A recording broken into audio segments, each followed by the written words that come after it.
bitta bosib ko'ramiz. Mana bu mashina Ford Mustang GT bo'ladi. Bu mashina 93-yilda men tug'ilgan yil prezentatsiya bo'lgan mashina. Mustangning 4-avlodi. Motori qaranglar. 4.6 litrlik V8 motor turibdi. Bu GT versiyasi. Qalay. Zo'rmi? Ketdi.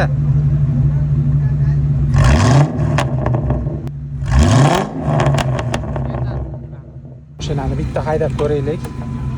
Ovozidan keyin menda ishtaham ochib ketib qoldi. Wow. Hozir Mustang 4-avlodga o'tirib ko'rdik. Sidinalarni to'g'rilab bo'lmas ekan. Mashina eskirgan. Bu yoqda faqatgina gapirish mumkin bo'lgan narsa motor. Bitta bosib ko'ramiz.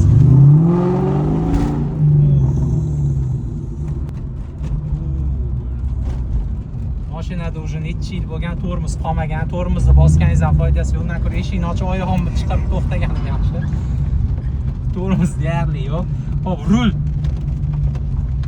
rulida lyuft juda ham katta. Уже rulovoylari ketib bo'lgan. Buni rulovoyni boshqatdan ko'rish kerak. To'g'ri, bu yoqda gidravlika. Korobka ham joyda qabul qila olmayapti.